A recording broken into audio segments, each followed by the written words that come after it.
BJP BRS పార్టీల మధ్య ఉన్న బంధాన్ని మాజీ సీఎం కేసీఆర్ కూతురు ఎమ్మెల్సీ కల్వకుంట్ల కవిత బ్లాస్ట్ చేశారా? ఇన్నాళ్లు బయటపడని బీజేపీ బీఆర్ఎస్ పార్టీల మధ్య ఉన్న చీకటి ఒప్పందాలు కవిత ఎక్స్ప్లోజ్ చేశారా?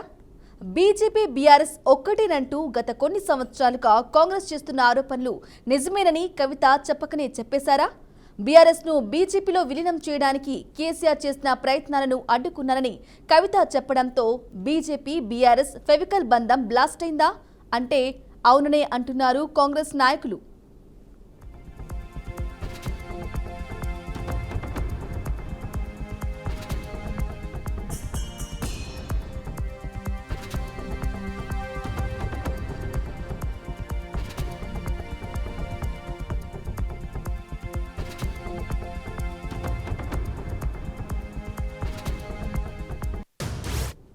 ఎమ్మెల్సీ కల్వకుంట్ల కవిత తన తండ్రి మాజీ సీఎం కేసీఆర్ కు రాసిన లేఖాస్త్రం తెలంగాణ రాజకీయాల్లో ప్రకంపనలు సృష్టిస్తుంది.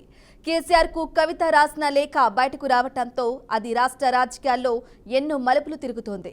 ముందు తాను లేఖ రాయలేదని చెప్పిన కవిత చివరికి ఆ లేఖ తానే రాశారని, అయితే ఆ లేఖ ఎలా బయటకు వచ్చిందని ప్రశ్నిస్తున్నారు. గత 25 ఏళ్లుగా తాను తన తండ్రికి లేఖలు రాస్తున్నానని, కాను తాను రాసిన లేఖలు ఎప్పుడు కూడా బయటకు రాలేదని చెప్పారు. అయితే తాజాగా తాను రాసిన లేఖ బయటకు రావడంతో లేఖాస్త్రంలోని ప్రశ్నల పరంపర ఇప్పుడు తెలంగాణ రాజకీయాలు తీవ్ర ప్రకంపనలు రేపుతున్నాయి.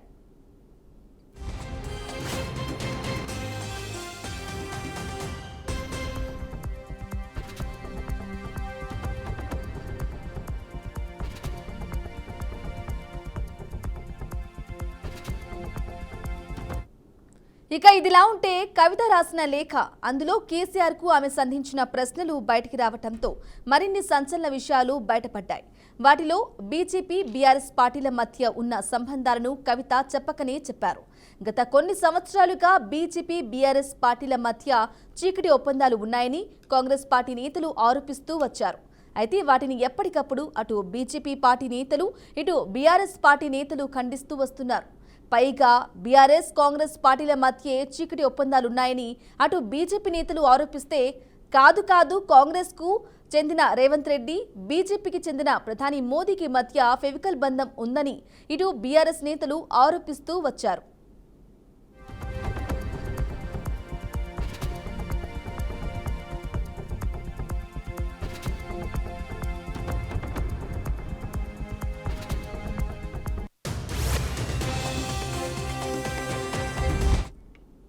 అయితే తాజాగా ఎమ్మెల్సీ కవిత ఇచ్చిన లేఖ లీక్స్ లో బీజేపీ బీఆర్ఎస్ బంధం బయటపడడం ఇప్పుడు తెలంగాణలో హాట్ టాపిక్ గా మారింది. ఇన్నాళ్లు బీజేపీ బీఆర్ఎస్ పార్టీల మధ్య ఉన్న బంధాన్ని కవిత చెప్పకనే చెప్పేశారు. బీజేపీలో బీఆర్ఎస్ పార్టీని విలీనం చేయాలనే ప్రతిపాదనను తాను వ్యతిరేకించానని, అంతేకాదు అసలు బీజేపీలో బీఆర్ఎస్ విలీనమే తరువాయి అనే సమయంలో తానే ఆ ప్రక్రియను ఆపారని కవిత బిగ్ బ్లాస్టింగ్ చేశారు.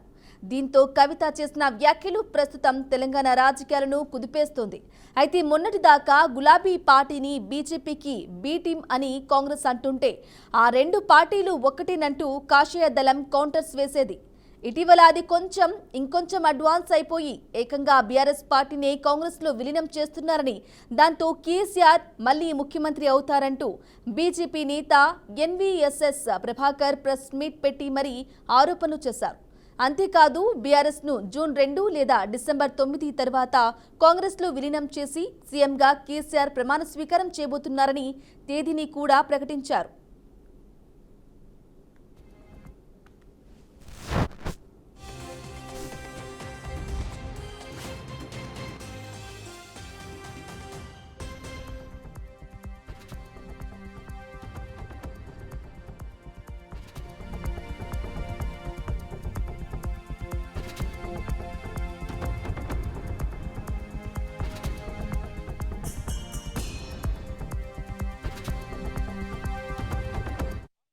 ఒక ప్రాంతీయ పార్టీలో, ఒక కుటుంబ పార్టీలో ప్రధానంగా ఉన్నటువంటి నలుగురు నాయకులు ఇన్ని రకాల అవినీతి ఆరోపణలు ఎదుర్కొంటున్నటువంటి ఒక సందర్భం. బహుశా ఇలాంటి నేపథ్యం భారతదేశ రాజకీయ చరిత్రలో, ప్రాంతీయ పార్టీల యొక్క చరిత్రలో ఏ ప్రాంతీయ పార్టీకి కూడా, ఏ ప్రాంతీయ పార్టీ నాయకత్వానికి కూడా ఇన్ని రకాల అవినీతి ఆరోపణలు వచ్చినటువంటి సందర్భాలు లేనే లేవు. ఒకటి కాదు, రెండు కాదు, మూడు కాదు. ఫోన్ ట్యాపింగ్ వ్యవహారం, కాళేశ్వరం విచారణ, ఈ ఫార్ములా, మాదక ద్రవ్యాలు, భూముల వ్యవహారం, ఇక పోతే పశువులకు సంబంధించినటువంటి ఒక దాని విషయంలో కూడా ఇన్ని రకాల ఆరోపణలు ఎదుర్కొంటూ వీళ్ళు జనానికి నాయకత్వం వహించేది ఏంది? వీళ్ళు జనానికి ప్రత్యామ్నాయం అని అనటం ఏంది? పైగా విచారణకి వెళ్ళొచ్చి హాజరయ్యి కేటీఆర్ మాట్లాడిన మాటలు, అక్కడ కవిత కూసిన కారు కూతలు, ఇప్పుడు విచారణ నోటీసులు వస్తుంటే న్యాయస్థానాల తలుపులు తట్టడాలు, ఇవేవో రాజకీయ పరమైన నోటీసులుగా తీసి పారేయడం కొరకు చూపించటాలు, ఇవి రాజకీయ నోటీసులు ఎంత మాత్రం కాదు. ఇవి ముమ్మాటికి అవినీతికి. ఇక ప్రభాకరే కాదు, ఆయన మాటలు నిజమే అన్నట్లు బీజేపీ నాయకులు కొందరు దానికి వంతపాడారు. కాంగ్రెస్ బీఆర్ఎస్ మధ్య డీల్ కుదిరింది, అంతా మాట్లాడేసుకున్నారు, ఇక సంతకాలు చేసుకోవడమే మిగిలిపోయిందంటూ సోషల్ మీడియాలో హోరెత్తించారు. ఇక జూన్ 2 లేదా డిసెంబర్ 9 తర్వాత బీఆర్ఎస్ కాంగ్రెస్ లో విలీనమైపోతుందంటూ సోషల్ స్టోరీస్ లో ఎవరికి వారు స్టాంపులు వేసేశారు. దీంతో బీజేపీ ఆరోపణలు తెలంగాణ జనంతో పాటు సోషల్ మీడియా పోస్టులు జోరుగా సర్క్యులేట్ అయ్యాయి. తీరా చూస్తే బీజేపీలోనే బీఆర్ఎస్ విలీనమయ్యేదని, దానిని తానే ఆపారని కవిత చెప్పడంతో ఏ పార్టీతో చీకటి ఒప్పందాలు ఉన్నాయనేది తెలంగాణ ప్రజలకు ఓ క్లారిటీ వచ్చినట్లయిందని రాజకీయ విశ్లేషకులు చెబుతున్నారు. ఇన్నాళ్లు ఏ పార్టీల మధ్య ఎలాంటి సంబంధాలున్నాయనే విషయంలో ప్రజలకు క్లారిటీ లేక తలలు పట్టుకునేవారు. ఇక ఏ పార్టీ నేతలు ఏం చెప్పినా నమ్మేసేవారు. కానీ కవిత క్లారిటీ ఇవ్వడంతో ఏ పార్టీకి చీకటి ఒప్పందాలున్నాయనేది తేడతెల్లమైందని వారు తేల్చి చెబుతున్నారు. అయితే నిజంగానే బీజేపీలో బీఆర్ఎస్ విలీనాన్ని కవిత ఆపారా? రెండు పార్టీల మధ్య అంత ఫెవికల్ బంధం ఉండేదా? ఆ రెండు పార్టీల మధ్య చీకటి ఒప్పందాలు ఉన్నాయని ఇన్నాళ్లు చెప్పుకుంటూ వచ్చిన కాంగ్రెస్ ఆరోపణలు నిజమయ్యాయా?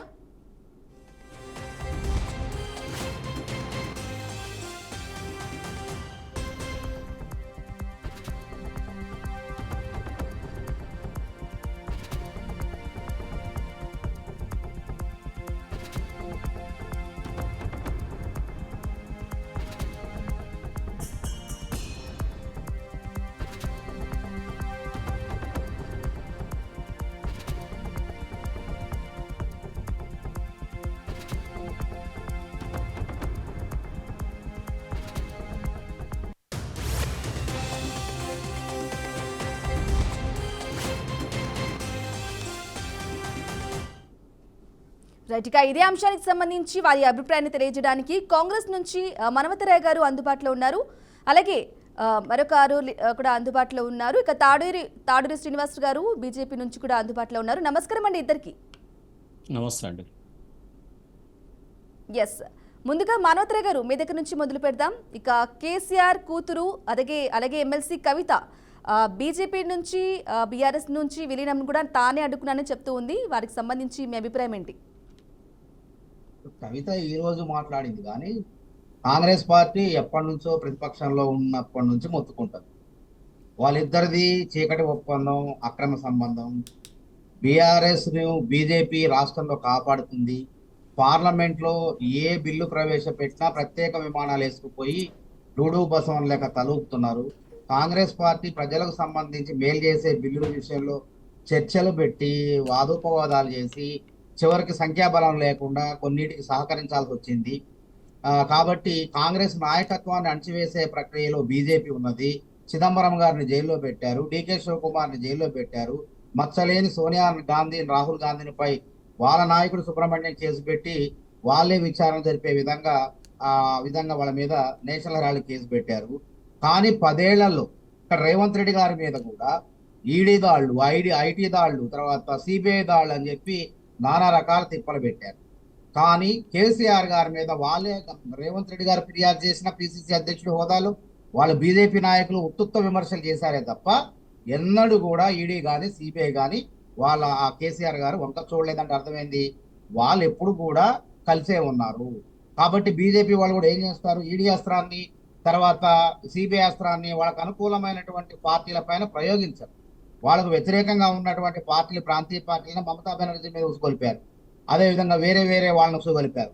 ఆ విధంగా ఉసుగొలిపి ఏం చేస్తారు, కాంగ్రెస్ నాయకులు లొంగలేదు. అదేవిధంగా అస్సాంలో హేమంత్ బిశ్వాస్ శర్మ, ఆయన శారదా కుంభకోణ పెద్ద అవినీతి పరుడు అన్నారు కాంగ్రెస్ లో ఉన్నప్పుడు. దెబ్బకు పార్టీ మారంలోనే జైలు పోవలసినోడు బీజేపీ పార్టీ కార్యాలయం జారంలోనే పునీతుడైపోయింది. ఈ రాష్ట్రంలో కూడా గుర్తుపెట్టుకోండి, ఎంతో మంది ఇద్దరు రాజ్యసభ సభ్యులు ఉన్నారు, వాళ్ళ పేర్లు ప్రస్తావన అనవసరం. వాళ్ళ మీద వీళ్ళే పార్లమెంట్ ఎథిక్స్ కమిటీలో జీవీఎల్ నరసింహారావు గారు ఫిర్యాదు చేస్తారు. వాళ్ళ పెద్ద అవినీతి పనులు, వాళ్ళ మీద చర్య తీసుకోవాలి. ఎప్పుడైతే వాళ్ళు మరి బీజేపీ కార్యాలయంలో చేరారో వాళ్ళ మీద విచారణ ఆగిపోయింది. వాళ్ళు 7,000 కోట్ల కొల్ల బ్యాంకుని, 5,000 కోట్ల ఇంకొకళ్ళ బ్యాంకుని బ్రోడీ కొట్టించారు. అట్లాంటి వాళ్ళపైన ఇటువంటి విచారణ లేదు, కేసు లేదు, ఏం లేదు, అట్లా నిలుపుదల చేయడం జరిగింది. కాబట్టి ఇక్కడ స్పష్టంగా అన్ని రకాలు చూసినా, ఎటు చూసినా అర్థమయ్యేది ఏంటంటే వీళ్ళ బంధం అనేది గట్టిది. ఇప్పటిదాకా అక్రమ సంబంధంగా ఉన్నారు, ఇప్పుడు కవిత వారి వ్యాఖ్యల ద్వారా మొత్తం బహిర్గతమైంది. ఒకవేళ కవిత గారు కానీ, ఒకవేళ ఈ బీఆర్ఎస్, బీజేపీ, ఇవి కవిత, వీళ్ళంతా కూడా ఒక తానులోని గుడ్డ ముక్కలే, వీళ్ళు వేరు కాదు. వీళ్ళందరి ఉద్దేశం ఏంటంటే కాంగ్రెస్ పార్టీని నిలువరించాలి, కాంగ్రెస్ పార్టీ ప్రజాభిమానం పెరుగుతుంది, ఈ రెండు పార్టీలు చేతులు ఎత్తేసినాయి. కాబట్టి ఏం చేయాలా, వీళ్ళు జనాల్ని పిచ్చోళ్ళు చేయాలి, తెలంగాణ ప్రజల్ని పిచ్చోళ్ళు చేయాలి. ఇప్పటి వరకు ఆ రెండు పార్టీల మధ్య కూడా చీకటి ఒప్పందాలు ఉన్నాయని కాంగ్రెస్ చెప్పుకుంటూ ఉన్న ఆరోపణలు ఇంకా నిజమే అయినాయని అనుకోవాలంటారా? పార్టీలు ఆమె చెప్పేది ఏంటంటే, మేము ఎప్పటి నుంచి చెప్తున్నాం, కవిత ఇప్పుడు చెప్తుంది కొత్తగా. మేము ముందు నుంచి ముత్తుకున్నాం, వీళ్ళ బంధం గొప్పది, వీళ్ళు పగలు గుద్దుకుంటారు, రాత్రి చీకట్లో కలుసుకుంటారు, అట్లా ఆ విధంగానే వ్యాఖ్యానాలు ఎప్పుడో చేసినాం మేము. వీళ్ళ బంధం అనేది ఇప్పుడు బయటపడి, కవిత గారు ఆ ఇంట్లో మనిషి బయట పెట్టారు కాబట్టి బయటపడింది. కాబట్టి మేము అనేది ఏంటంటే, ఇది జాతరలో జేబు దొంగలు లెక్క ఉంది బీఆర్ఎస్ వాళ్ళ గొడవ, ఇంటి గొడవ. జాతరలో జేబు దొంగలు ఏం చేస్తారు, ప్రజల దృష్టిని మరల్చడం కోసం వాళ్ళలో వాళ్ళు దనుకున్నట్టుంటది. జనం మొత్తం కూడా ఎవరు దనుకున్నారని చూస్తారు. చూస్తుంటే వీళ్ళ మనుషులే పోయి జేబులు పర్సులు కొట్టేస్తారు. కాబట్టి ఇవన్నీ గతంలో 10 ఏళ్ళు పర్సులు కొట్టేశారు ప్రజలు. ఇప్పుడు కూడా ఏంటంటే కాంగ్రెస్ పార్టీ మళ్ళీ 10 ఏళ్ళు అధికారంలో ఉంటుంది కాబట్టి దీన్ని నిలవరించే ప్రయత్నం ఏం చేయాలా, బీజేపీ మహారాష్ట్రలో కనుక ఏక్నాథ్ షిండేని లోపరుచుకొని ఏ విధంగా చీల్చి అధికారంలోకి వచ్చిందో అలాంటి పన్నాగాలు బందే ప్రయత్నం చేస్తున్నారు. ఏది ఏమైనప్పటికీ ఈ యొక్క కవిత గారు లేఖ అస్త్రం బయటకు వచ్చినా, అది లేఖ కూడా ఎవరు బయట పెట్టారు, బీఆర్ఎస్ పార్టీ ప్రభుత్వానికి లీకులు అలవాటు. అధికారంలో ఉన్నప్పుడు ప్రశ్నాపత్రాలు లీక్ చేశారు. కాబట్టి ఆ ప్రతిపక్షంలో ఉన్నప్పుడు ఏం లీకులు లేవు చేయడానికి వాళ్ళకి. కాబట్టి ఏం చేశారు, అలవాట్లో పొరపాటులాగా కవిత లేఖని, వాళ్ళ కూతురు లేఖని వాళ్ళే లీక్ చేశారు. కాబట్టి ఇది బహుముఖ కోణంలో చూడాలి, కవిత గారి యొక్క అంశాన్ని బహుముఖ కోణంలో చూడాలి. వాళ్ళు రకరకాల ఎత్తుగడల్లో ప్రజల్లో పోవటానికి బీఆర్ఎస్, బీజేపీ ప్రయోగించినటువంటి అస్త్రంగానే, బాణంగానే చూస్తున్నారు జనం మొత్తం కూడా. ఈ విధంగా కూడా చర్చలు జరుగుతున్నాయి. మరి నిజంగానే కవిత అంతా పెద్ద ఎత్తున దుమారం లేపుతుంటే, పెద్ద ఎత్తున బీఆర్ఎస్ పార్టీ నష్టం వాటిల్లింపజేస్తుంటే కనీసం షోకాజ్ నోటీసులు ఇవ్వరండి.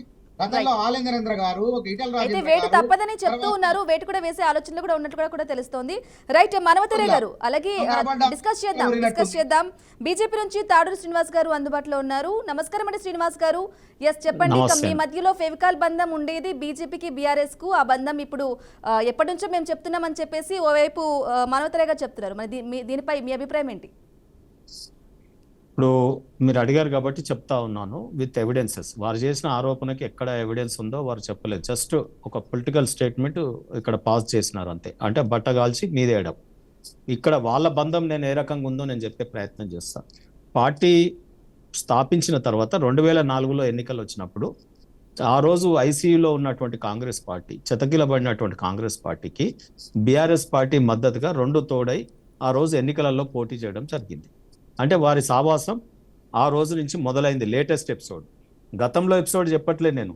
కేసీఆర్ గారు అడలసెన్స్ ఏజ్లోనే, చిన్ననాటి నుంచే యంగ్ ఏజ్లోనే ఆయన కాంగ్రెస్ సిద్ధాంతం, కాంగ్రెస్ భావజాలం, వారి మైండ్ నిండా కాంగ్రెస్ ఆలోచనలు, కాంగ్రెస్ సిద్ధాంతం ఉంటుంది. శరీరం మాత్రం తెలంగాణ ఉద్యమం కోసం పోరాడి కొంతమేరకు ప్రభుత్వం వచ్చినాక ఆయన ఇక్కడ ఉద్యమం ద్వారా వచ్చిన ప్రయోజనాలను పొందడం జరిగింది. కాకపోతే ఈ రోజుకి కూడా ఆయన భావజాలం అంతా కూడా కాంగ్రెస్ పార్టీయే. రెండోది 2009 తర్వాత ఈ యూపీఏ గవర్నమెంట్ కాలంలో మళ్ళీ కేంద్రంలో కూడా వీళ్ళిద్దరూ కలిపి సర్కారు చేయడం జరిగింది. యూపీఏలో ఏది మంత్రి పదవి తీసుకోవడం కానీ, లేకపోతే ఆ తర్వాత సెకండ్ యూపీఏలో అమ్మను తెలంగాణ ఇచ్చేస్తే నేను నా పార్టీనే నీ దాంట్లో విలీనం చేస్తా, ఎందుకంటే నాకు వస్తే గీస్తే నేను కాంగ్రెస్కే వస్తాను, నేను ఎక్కడ పోను, కాబట్టి నాకు కాంగ్రెస్ అంటేనే ఇష్టం, మీరు ఇవ్వండి అని చెప్పి వారికి ఫ్యామిలీ ఫోటో దిగడం, వారికి చెప్పి రావడం. ఆ తర్వాత వచ్చి సోనియా దేవత అన్న కాలం ఉంది, ఆ తర్వాత అనేక సంఘటనలు కూడా ఉన్నాయి. సో కాబట్టి ఎక్కడో కేసీఆర్ గారి ఆలోచనలు కానీ కేసీఆర్ గారి ఇటువంటివి కానీ ఉంటే గింటే కాంగ్రెస్ కి బీఆర్ఎస్ కి ఫెవికోల్ బంధం ఉండుంటుంది. లేటెస్ట్ ఎపిసోడ్ కూడా మీకు చెప్పినట్టు అయితే జిహెచ్ఎంసీ ఎన్నికలలో కాంగ్రెస్ కానీ లేకపోతే బీఆర్ఎస్ పార్టీ కానీ స్టీరింగ్ ఎంఐఎం దగ్గర ఉంటుందండి, ఓవైసీ దగ్గర. సో కాబట్టి ఈ రోజు ఆ స్టీరింగ్ నడిపేటటువంటి ఆయనకి ఎమ్మెల్సీ ఎన్నికలలో జిహెచ్ఎంసీలో కాంగ్రెస్ పార్టీ వారికి మద్దతు ఇవ్వడం జరిగింది ఎంఐఎంకి. రెండవది ఏంటంటే బీఆర్ఎస్ పార్టీ అసలు పోటీయే చేయలేదు అక్కడ, వారికి కార్పొరేటర్లు ఉన్నా కానీ. ఎన్నికలలో ఎన్నోట్లు పడ్డా సరే కార్పొరేటర్లు ఉన్న వాళ్ళు పోటీ చేస్తారు జనరల్గా. కాంగ్రెస్ పార్టీ కూడా పోటీ చేయకుండా ఒక సీటు వారికి ఇచ్చేసింది, వారి బ్లాక్ మెయిల్ తట్టుకోలేక. సో ఇది ఎంఐఎం కాంగ్రెస్ బీఆర్ఎస్ కు ఉన్నటువంటి బంధం. ఇది ఫెవికోల్ కాదు, ఫెవిక్విక్ కాదు, ఆనాటి నుండి నేటి వరకు వస్తున్నటువంటి దాన్ని ఇక ఏ బంధం అనాలో, కౌల పిల్లలు అనాలా, కలిసి జన్మనెత్తినారు అనాలా, ఏదైనా అనొచ్చు వాళ్ళకి. సో నేను మమ్మల్ని ఆరోపిస్తే ఎట్లా, నేను చెప్పింది కొరాబరేటివ్ ఎవిడెన్సెస్, ఈ రకంగా మాట్లాడమనండి. అయితే తాడూరి శ్రీనివాస్ గారు, కవిత అంటే కేసీఆర్ కూతురు ఎమ్మెల్సీ కవిత ఒకటే చెప్తున్నారు, బీజేపీలో బీఆర్ఎస్ ను విలీనాన్ని నేనే అడ్డుకున్నాను, అంటే తానే అడ్డుకున్నాను అని చెప్పేసి కూడా చెప్తున్నారు. మరి ఇవన్నీ నిజం కాదంటారా? సొంతంగా సీఎం కూతురు, మాజీ సీఎం కూతురు చెప్పడం. మీరు అడిగిన ప్రశ్నని ఎట్లా విశ్లేషించుకోవాలంటే అకాడమిక్ గా, బీజేపీ పార్టీకి ఈ పార్టీని కలుపుకునే అవసరం ఉందా? ఏమొచ్చింది? ఏ ఎన్నికలు వచ్చినాయి? నేను చెప్పిన సిరీస్ లో ఎక్కడా మేము కలవలేదు. పోనీ ఎంపీ ఎలక్షన్స్లలో దానికి 0 వచ్చింది బీఆర్ఎస్కి. మాకేమన్నా వాళ్ళ ఎంపీలు అవసరం ఉందా? లేరు కదా, వాళ్ళకి ఎంపీలే లేరు. సో ఏ రకంగా మేము వారిని కలిసే ప్రయత్నం చేస్తాం? ఇప్పుడు రెండవది, మొన్న ఎమ్మెల్సీ ఎన్నికలలో, మేధావుల ఎన్నికలలో వాళ్ళు పోటీ చేయని పార్టీ, 0 మార్కులు వచ్చిన పార్టీ. దాంతో ఏముంటుంది, కేటీఆర్ వరల్డ్ ఫేమస్. ఒక చెప్తాను, ఈ రోజు కేంద్రంలో ప్రభుత్వంలో ఉండి 20 రాష్ట్రాలలో కాంగ్రెస్ ను ఓడించి బీజేపీ ప్రభుత్వాలు ఉండి ఇవాళ ఇంటర్నేషనల్లో గ్లోబల్లీ బీజేపీ పార్టీ ఇంత గొప్ప పార్టీగా రికగ్నైజ్ అయిన పార్టీ, ఈ ప్రపంచ స్థాయిలో ఈరోజు పేరెన్నికగన్న పార్టీ, దీనికి బీఆర్ఎస్ పార్టీ అవసరము మాకు ఉంటుందా చెప్పండి అంటే వాళ్ళు ఏదో ఫీలర్ బట్టగా. ఓకే, వాళ్ళు ఎవరైనా రేపు చర్చలు జరుగుతాయా, రేపు ఏం జరుగుతాయా, పాలిటిక్స్ అనేది dynamics. I don't know anything about that. అంటే అది ఇంటర్నల్ గా ఏమి ఉన్నదా మనకు తెలియదు, ఏ పార్టీతో ఏ పార్టీకి ఉన్నదా. నేను కాంగ్రెస్ మీద కూడా ఆరోపణ చేయట్లేదు. నేను ఏమంటున్నా అంటే ద సిరీస్ ఎక్స్ప్లెయిన్ చేస్తా ఉన్నా, జరిగిన సంఘటనలు చెప్తా ఉన్నా. జరిగిన దాంట్లో అబద్ధం ఏమి ఉండదు కదా, నేను చెప్పిన దాంట్లో జరగబోయేది ఊహించి చెప్పినప్పుడు అట్లెట్లయితుంది ఇట్లెట్లయితుంది అని మనం కొట్టుకసావాలి. ఆయన మానవతరాయ్ గారు, నేను అది మనకెందుకు ఇప్పుడు. ఇవాళ ఆల్రెడీ కంట్రీలో mood of the nation Modi గారు, పాకిస్తాను, ఇంటర్నేషనల్ ఇవన్నీ కూడా జరుగుతూ ఉన్నాయి. ఈ ఎపిసోడ్ ఎవరు చూస్తారండి? నేను అనుకుంటా కాళేశ్వరం కమిషన్ నోటీస్ ఇచ్చింది కేసీఆర్ గారికి. ఆ నోటీసు బయటకు వచ్చి దాని మీద నోటీస్ కాపీ ఇక్కడ వేసి మీరు మీడియాలో డిబేట్ చేయకుండా, కేసీఆర్ అంతటి వాడిని నాకే ఒక కమిషన్ నోటీస్ ఇస్తుందా, నేను వెళ్తే ఈ చర్చ జరగకుండా ఉండడానికి కావాలని వారు అన్నారు. చూడండి, ఇంత గిచ్చినట్టు చేస్తా ఏడ్చినట్టు చేయమని కాంగ్రెస్ పార్టీ సలహా ఇచ్చిందేమో ఆ చర్చ రాకుండా మీడియాది. కవిత గారి లేఖ మరి చేయడం, రేవంత్ రెడ్డి గారే ఆమె వెనకాల ఉన్నది అని కూడా చెప్తా ఉన్నారు. నేను ఒక్కటి లాస్ట్ ఒక కామెంట్ అయితే చేస్తాను. కవిత గారి మాటల్లో కేసీఆర్ చుట్టూ దయ్యాలు ఉన్నాయని చెప్పినారు. సరే, ఆ దయ్యాలు ఎవరు అనేది ఆమె పేర్లు చెప్పలేదు, కానీ జనం అందరూ తెలుసు ఆయన చుట్టూ ఉండేటటువంటి వాళ్ళు ఎవరు అనేది. కేటీఆర్ ఉంటాడు, హరీష్ రావు ఉంటాడు, సంతోష్ నిరంతరం ఉంటాడు. ఆమె జిల్లా ప్రశాంత్ రెడ్డి మీద కోపమా, లేకపోతే జీవన్ రెడ్డి మీద కోపమా, వాళ్ళు 24 గంటలు ఉంటారు. ఈ మధ్య కాలంలో కొత్తగా కౌశిక్ రెడ్డి గారు ఉన్నారు, లేకపోతే దేశ్పత్ శ్రీనివాస్ గారు ఉంటారు, పల్లరాజేశ్వర రెడ్డి గారు ఉంటారు, మల్లారెడ్డి గారు ఉంటారు. ఇటువంటి వాళ్ళు ఉంటారు. దయ్యాలని ఆమె సంబోధించింది. మరి వీళ్ళ ఎవరా అనేది ఆమె తెలుసుకోవాలి. కానీ నేనేమంటున్నా అంటే కవిత గారికి కాంగ్రెస్ భూతం పట్టిందేమో అని అనుకుంటున్నా నేను. ఎందుకంటే ఇదంతా డ్రైవింగ్ ఫోర్స్ అంతా కూడా కాంగ్రెస్ నడిపిస్తుంది. మేము ముందే చెప్పినామని చెప్తారు కదా మానవతరాయ్ గారు. ముందే వీళ్ళ దగ్గర రాష్ట్ర ఇంటెలిజెన్స్ అంతా ఆమె వెనకాల పెట్టినట్టున్నారో, లేకపోతే లోపలనే స్క్రిప్ట్, కథ, స్క్రీన్ ప్లే అంతా కూడా రేవంత్ రెడ్డి రాసి నడిపిస్తున్నాడా అనేది కూడా ప్రజలు చర్చలు ఇవన్నీ కూడా జరుగుతూ ఉన్నాయి. వీటిని మీద మాట్లాడకుండా మీరు అనవసరంగా ఏందో బీజేపీ తన పని తాను చేసుకోబోతుంది, దేశ పరిపాలన, రాష్ట్రాల పరిపాలన, భవిష్యత్తు ఇవన్నీ Yes. మేము తీర్చిదిద్దుతుంటే గిదేం లొల్లి అంటే గిది లొల్లి మాకు అంటగట్టుడేంది, మాకేమైనా ఎస్ అవసరం? శ్రీనివాస్ గారు, ఎస్ మీరు అడిగిన టాపిక్కే ఇప్పుడు మానవతర గారిని అడుగుదాం. మానవతర గారు చెప్పండి, అంటే మీరే లోపాయికారి ఒప్పందం, చీకటి ఒప్పందం మీరే రచించారు, స్క్రిప్ట్ కూడా రేవంత్ రెడ్డి రాసి నడిపిస్తున్నారు కవిత ద్వారా అని చెప్పేసి చెప్తూ ఉన్నారు. మరి మీరేమంటారు మానవతర గారు? ఇప్పుడు కవితని మేము వాడుకోవాల్సిన మాకు అవసరం లేదండి. ప్రజా సమస్యలు వాటి పరిష్కారానికి ఇచ్చిన హామీలు నెరవేర్చేందుకు, ఆర్థిక పరిస్థితిని గాడిలో పెట్టేందుకు ముఖ్యమంత్రి గారు తలమునకలై ఉన్నారు. ఇట్లాంటి దిగజాడు రాజకీయాలు ఎప్పుడు కూడా కాంగ్రెస్ పార్టీ చేయదు. మహారాష్ట్రలో అదే చేశారంటాను నేను. నేను ఒక ముక్కుసూటి ప్రశ్న అడుగుతా, తీసుకుంటావా? మాట్లాడండి. కాదు, నేను ఒక ముక్కుసూటి ప్రశ్న Yes, yes, ఒక్క క్వశ్చన్ అడుగుతారంట మానవతర గారు, ఒక్క క్వశ్చన్ అడుగుతారంట శ్రీనివాస్ గారు. ఒక ప్రశ్న ముక్కుసూటిగా అడుగుతా, మీరు ముక్కుసూటిగా జవాబు చెప్పండి. అడగండి. నేనేమంటున్నా అంటే ఒకటే ప్రశ్న, ఒక్క లైన్ ప్రశ్న. ఇప్పుడు చెప్పండి, మరి ఫ్లో పోతుంది. సరే సరే సరే కానీ రైట్. కూడా ఇక్కడ ప్రాంతీయ పార్టీల్ని పావులుగా చేసుకొని ఒక వర్గాన్ని సిండే వర్గాన్ని, తర్వాత తాకరే వర్గాన్ని ఎట్లా నెట్టి వీళ్ళ అధికారంలోకి వచ్చారో మీరు చూశారు. అయితే కాంగ్రెస్ పార్టీ ఎప్పుడు కూడా బీజేపీ పార్టీతో జత కట్టదు, ఇది జగమెరిగిన సత్యం. కానీ ప్రాంతీయ పార్టీ అనేవి బీజేపీ పార్టీ జత కట్టదు. మేము అప్పుడేదో ఉద్యమ సమయంలో తెలంగాణ 2004 సంవత్సరంలో వాళ్ళ గవర్నమెంట్ తీసుకొని బాధ్యత చేసి ఎప్పుడు కూడా అక్రమంగా చీకట్లో చేయలే. కానీ ఇక్కడ జరిగే వ్యవహారాన్ని ఆ పార్టీలోని కూతురే బయటపెట్టి ఇది గమనించాలి. తర్వాత నేను చెప్పేది కూడా ఉత్తత్త మాటలు కాదు, శాస్త్రీయబద్ధంగా ఇటీవల జరిగిన పరిణామాలు, 14 నుంచి మొన్నటిదాకా జరిగిన పరిణామాలు చెప్పిన. లింగోజీ కూడా కార్పొరేట్ ఎన్నిక జరిగితే బీజేపీ సిట్టింగ్ స్థానం, వాస్తవంగా ప్రజలు సానుభూతితో అభ్యర్థి చనిపోతే ఆయన్నే గెలిపిస్తారు, వాళ్ళ కుటుంబాలను గెలిపిస్తారు. దానికి కూడా భయపడినటువంటి బీజేపీ, బీఆర్ఎస్ పార్టీ రెండూ కలిసి కాంగ్రెస్ ను ఓడించాలని కుట్ర పని కలిసి పోటీ చేసి మనం కళ్ళారా చూసి వాళ్ళందరూ కూడా టీఆర్ఎస్ ఆఫీస్కి పోవటం, కానీ ప్రజలు కాంగ్రెస్ అభ్యర్థిని గెలిపించారు. కాబట్టి ఇక్కడ నేను అనేది ఏంటంటే ఇక సహేతుకమైనటువంటి కారణాలు నేను చెప్తున్నా. వాళ్ళు అనేవాళ్ళు ఇప్పుడు కలవబోతున్నారు, కలుస్తారు కూడా, విలీనం కూడా ఇద్దంటుంది, జరగవచ్చు విలీనం కూడా. అక్కడ ఉన్నటువంటి పార్లమెంట్ ఎన్నికలు ఏం జరిగింది, బీఆర్ఎస్ అనే ఓట్లని కూడా బీజేపీకి బదలాయించారు. కరీంనగర్ ఎమ్మెల్సీలో బలం ఉండి కూడా బీఆర్ఎస్ బీజేపీని గెలిపించడం కోసం పోటీ చేయలేదు. కాబట్టి ఇక్కడ కూడా ఏంటంటే లోపాయకారికంగా మొన్న బీజేపీకి నాకు తెలిసి మాకు బలం లేదు, సంఖ్యాబలం లేదు. ఇక్కడ వాస్తవంగా ముగ్గురు ఉన్నారు, ఒకళ్ళు బీఆర్ఎస్ లో ఉన్నారు. కొద్దిమంది మా వైపు వచ్చినా కానీ దాన్ని మేము అట్లాంటి అనైతికమైనటువంటి ఎన్నికలో మేము పాల్గొనం. కానీ ఇక్కడ బలం ఉన్నది బీఆర్ఎస్ ఉన్నది, మరి బీజేపీకి ఉన్నది. వాళ్ళు ఏ విధంగా సహకరించుకున్నారు? ఎంఐఎం అయితే కనీసం పల్లెత్తి మాట్లాడారు బీజేపీ వాళ్ళు, ఐటీ దాళ్ళు ఎడిపోయినా తెలియదు. వాస్తవంగా ఎంఐఎం ని జైల్లో పెట్టింది కాంగ్రెస్ పార్టీ, గుర్తుపెట్టుకున్న అభ్యర్థిని అక్బరుద్దీన్ ఓవైసీ మత విద్వేషాలు రెచ్చగొట్టేలా మాట్లాడితే. శ్రీనివాస్ గారు ఒక క్వశ్చన్ అడుగుతారంట చివరిగా, ఒక్కసారి ఒక్క క్వశ్చన్ ఇందాం. శ్రీనివాస్ గారు, నేనేమంటున్నా, మానవతరాయ్ గారు ఈ మధ్య కాలంలో మీరు పనిని వదిలేసి జోషాలు చెప్పడం మొదలు పెట్టిరు, రామచిలుకల్ని పంజరాలను పట్టుకొని తిరుగుతున్నారు. ఒక్క నిమిషం ఒక్క నిమిషం ప్లీజ్. జోషాలు చెప్పింది ప్రభాకర్ రావు గారు చెప్పిండు, ఇప్పుడు మీ మీడియా కన్వీనర్ రఘునందన్ రావు చెప్తాడు, మేం గారు చెప్పేది మీరే చెప్తున్నారు. బీఆర్ఎస్ పార్టీలో జరిగే పరిణామాలు కాంగ్రెస్ కన్నా ముందే చెప్తున్నారు, 20 రోజుల ముందే చెప్పారు మీరు. అందుకే మీ నాయకుడు కూడా పాపం నిన్న దిశాదిత్య కిషన్ రెడ్డి గారు కూడా ఇలా పేపర్లు చదివితే అర్థమైంది, చిలక జోషాలు బంద్ చేయండి, వాస్తవాలు మాట్లాడండి అని చెప్పినట్టుంది. అయితే మానవతరాయ్ గారు, ఇప్పుడు దొంగ ఎవరు అంటే భుజాలు తడుపుకున్నట్టు మీరు ఉలిక్కి పడకండి. నేను అడుగుతాను, నేను సూటిగా అడుగుతున్నా ఒక ప్రశ్న అండి. మీ వేదిక, గాంధీ భవన్ వేదికగా మీ మీడియా ఇన్ఛార్జ్ సామ రామ్మోహన్ రెడ్డి గారు ఏ రకంగా వల్లవేస్తా ఉన్నారో ఆ రకంగానే బయట జరుగుతుంది. ఈ రోజు మీడియా అందరూ కూడా వారిని ప్రతి ఛానల్ పిలిపించి మాట్లాడుతున్నారు, పేరుతో సహా చెప్తా ఉన్నా కదా. వారు రేవంత్ రెడ్డి గారికి ఇప్పుడు సామా రామ్మోహన్ రెడ్డి గారి కన్నా ముందే పాపం ప్రభాకర్ రావు గారు జ్యోతిష్యం చెప్పిండు, తర్వాత సామా రామ్మోహన్ రెడ్డి కన్నా ముందే ఏలేటి మహేష్ రెడ్డి చెప్పిండు.